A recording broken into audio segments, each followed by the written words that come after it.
Hello, and welcome to the Behavior Education Connection, the podcast that works to connect the world of behavior analysis and the world of education. We focus on topics important to behavior analysts who work in the public schools and those who support them. Join us and spend time gaining insights and ideas as our host talks with fellow behavior analysts as well as other experts in the field.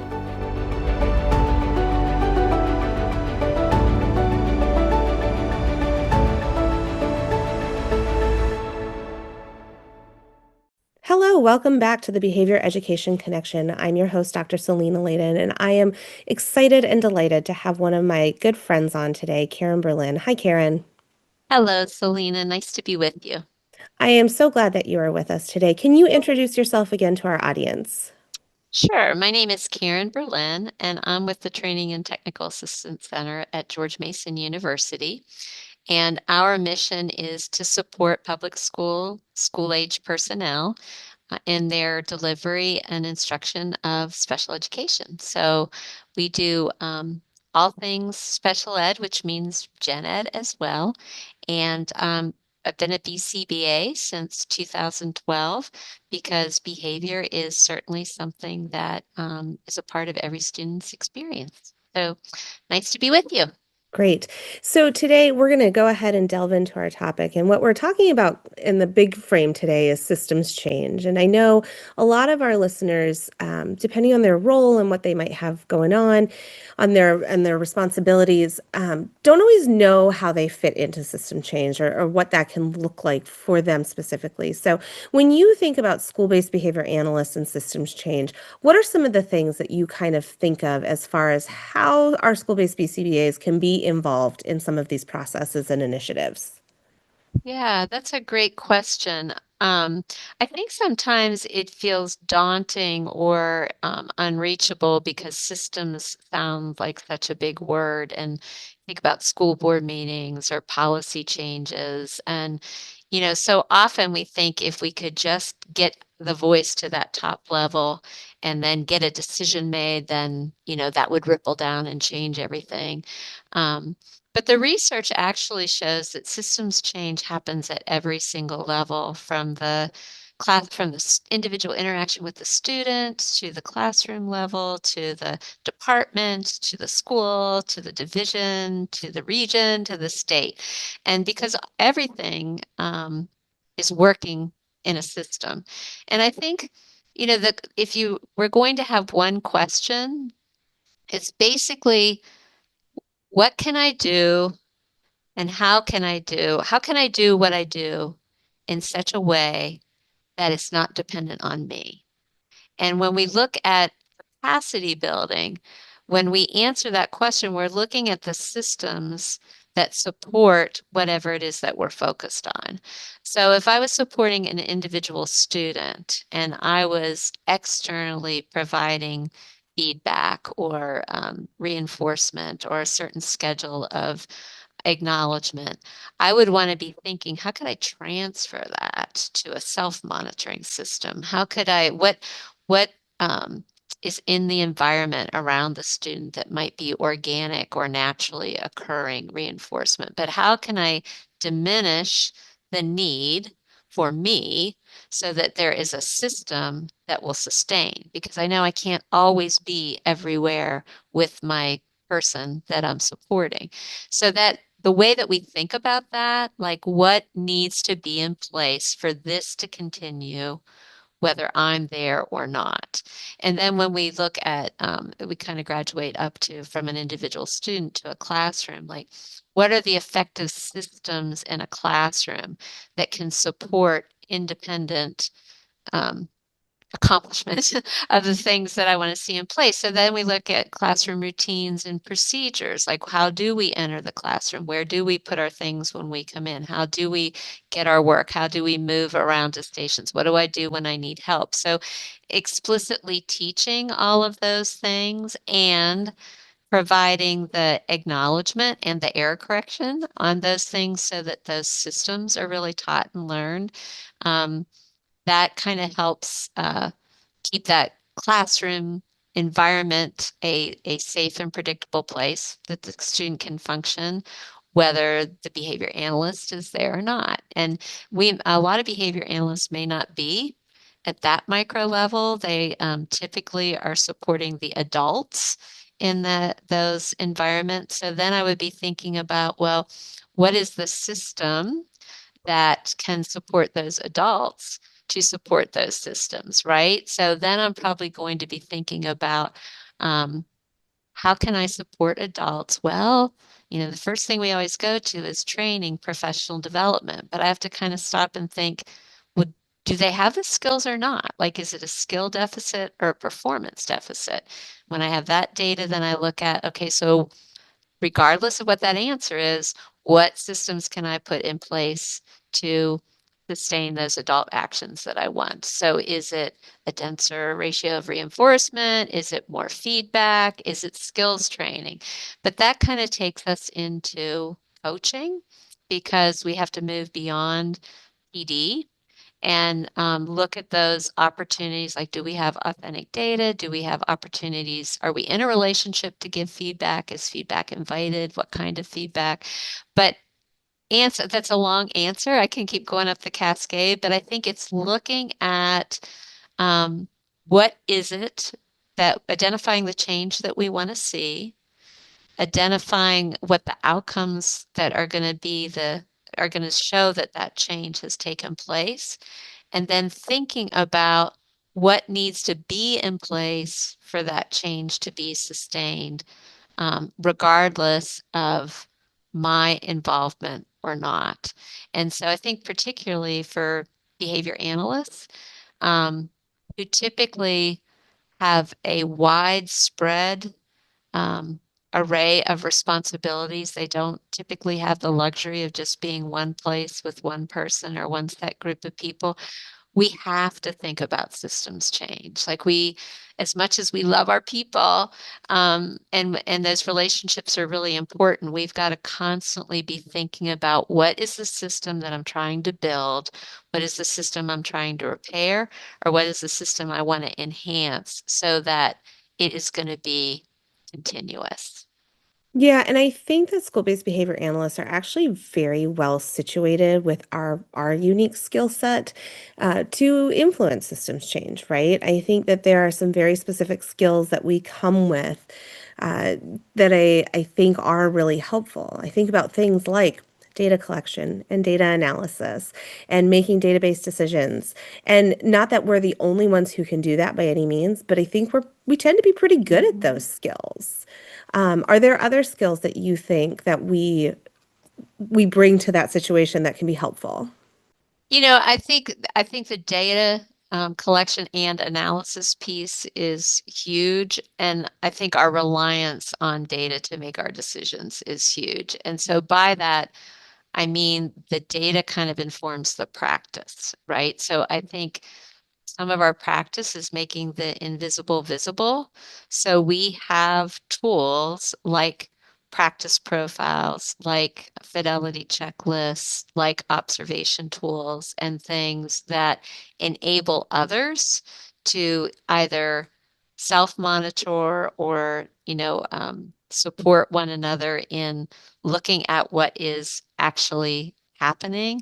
Um, I think when behavior analysts find they're doing they're repeating the same thing over and over again with different people. Like, I'm doing this with this grade level, or I did this at this school and at this school. Like, when we start to see those trends emerge and we're delivering or providing the same support service, it's the same service, but across different contexts, that is a cue for a behavior analyst to tap into some of those practices and tools that they have in their toolbox, which can be those, um, I hate to say checklists, but practice profiles, those things that can give the information to somebody. It might be modeling, it might be video modeling, it might be um, connecting people to research, to studies, but just getting the information out to people, and not just the information, but the examples.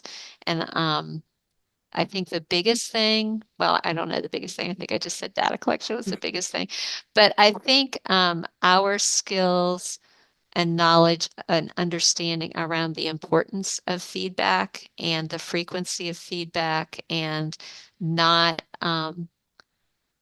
not diminishing the importance of practice opportunities and feedback. Like when we think of behavior skills training and the components of behavior skills training, like regardless of if it's a student or an adult, we're talking about modeling, so that there's shared understanding, and then practice and feedback and that evaluation. Like if we can just kind of bring that to everything that we do, we're contributing to that systems building.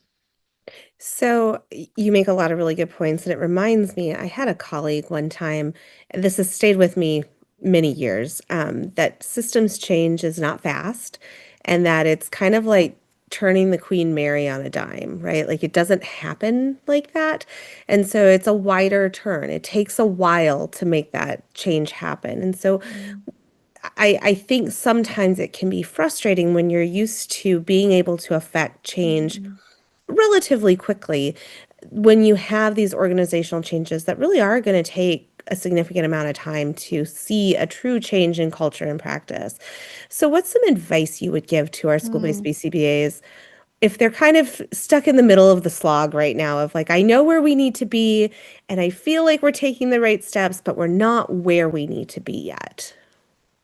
Great question. I think we champion the successes, right? Like I think we always have our eye on where we want to be, and we're progress monitoring on getting there, but we really claim and celebrate the success. That even if it is one classroom and you want the whole grade level, even if it is, one teacher out of a whole team, like claiming claiming your success, building your allies, and celebrating. I think when we think about continuous improvement, we all need to see that we are making progress and claiming the progress. Like we may not be all the way there. It's kind of like learning to play a musical instrument or whatever. Like, yes, you want to sound like the great saxophone player you saw at the concert, but you're going to just start by blowing on the reed, right? Like it's not going to sound like that song, but you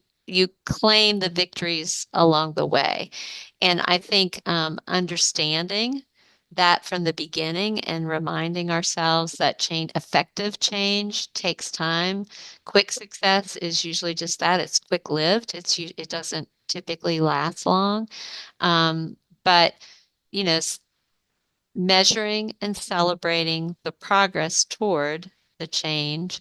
Um, and I think, we've talked about this in VAPSPAN, but keeping up your network of support. It's easy to get discouraged if you feel like you're alone or you're the only one that's trying to champion this, but networking with others who are involved in the same type of efforts, who are um, engaged in the same type of work, learning from one another, sharing your ideas, what worked, what didn't work, and permission giving, like understanding that not everything is going to work, especially the first time, but that same way as our students, we don't want them to give up, right? So I think, understanding that it does take time and that it is also a bit of a ripple, like it starts to happen exponentially. Like if you think back of that one person at a time, one person at a time, one person at a time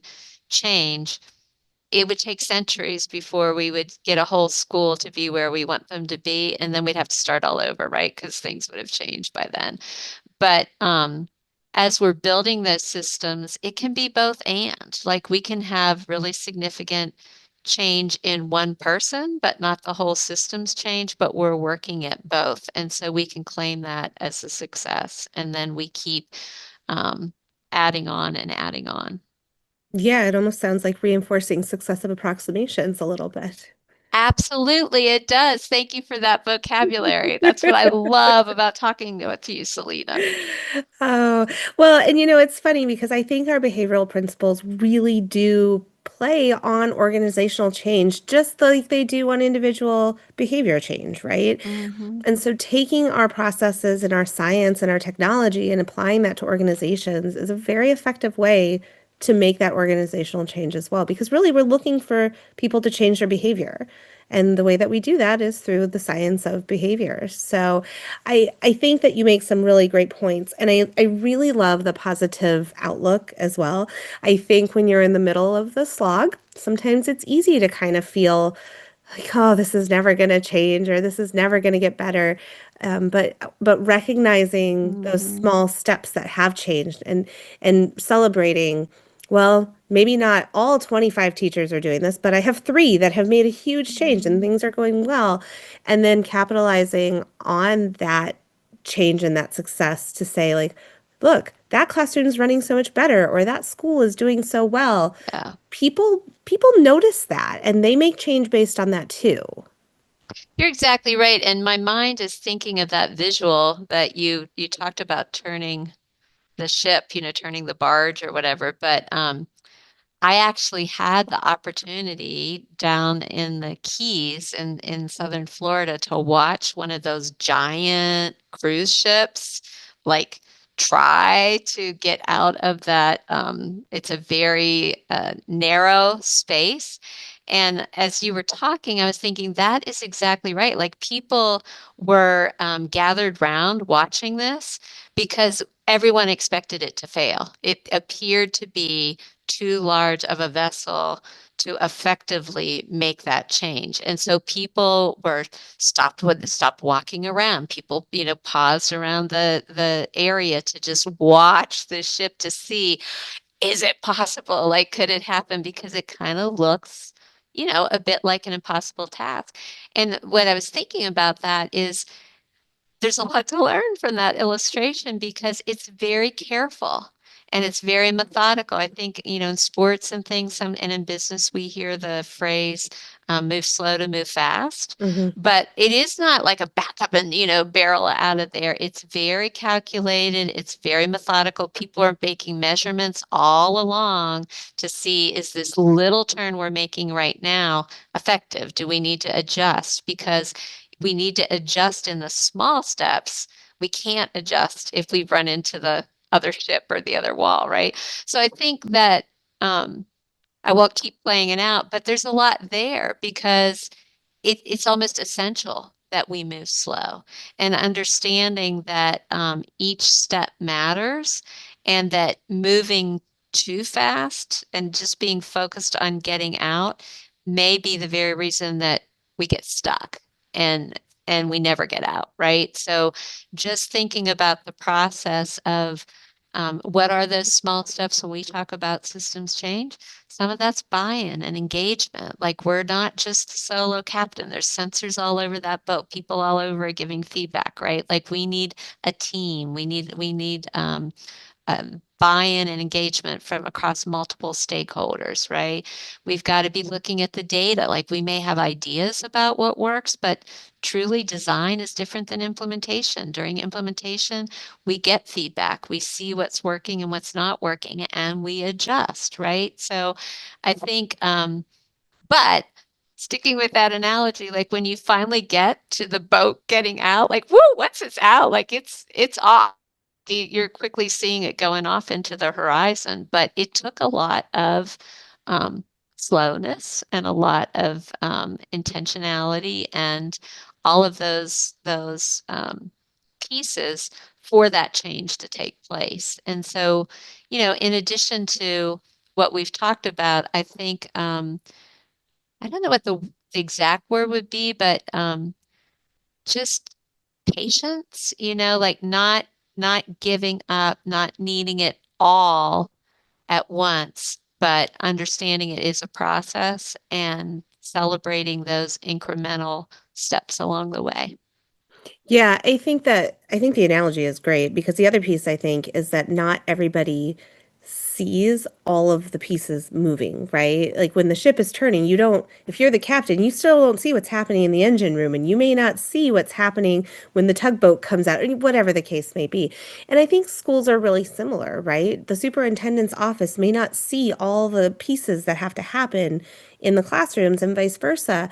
But I think as a school-based behavior analyst, we have a unique perspective where, especially people who aren't in just one classroom, that you can see some of those pieces. And so helping where you can and making that change, I think is a great, I think it's just a great step to take. And then remembering that sometimes change is going on even behind the scenes. Yeah, and I think it's just always so helpful to have conversation with you because it also reminds me, I think of what I would another essential piece I would name would be team. Right. There, even though somebody has the title of captain on that boat, there's so many people's jobs Right. are that executing that, turn that we're talking about. And there are people on the boat that are up on the deck, like watching listen to the music, have no idea what's going on, but there's a team of people that are navigating that change. And I think as behavior analysts, in school settings, it is a personal challenge for us because we are kind of specialized. Sometimes we can be the only one or, among a small team of expertise, but we have to think about who is the team for whatever it is that we're trying to move forward. So sometimes we're teaming with um, interdisciplinary teams. We may be teaming with administrators. We may be teaming with other specialists. We may be teaming with people from central office. But, we've talked about this many times, but that is one of the unique things about being a BCBA in a public school. Like we, we are forced by the nature of our work to team. And so understanding how to team, um, looking to team, understanding uh, and being able to kind of assess our own collaboration skills. And because unfortunately, the individual, if you're going to take two words and say, what are connected and what are opposite, individual and systems change are kind of on opposite ends. Like Right. it really, teaming is the unit of implementation. And so understanding who needs to be on a team, if the team it doesn't exist and you're putting a team together to move something forward, if existing teams exist and that's an area of change, understanding how to um, embed into that team, being an invited partner, that's certain collaboration behaviors and teaming behaviors that are going to open that team up for you. So I think I would also talk about the importance of that element. Yeah, I think anything in a school, it's very hard to accomplish anything by yourself. I think it is about working with others. And I think part of it is the situation that you brought up earlier is that we don't tend to stay as part of all our teams all the time, right? Like we don't stay in a classroom all the time if we're not the classroom teacher. We don't stay on grade level teams all the time if we're not part of that grade level.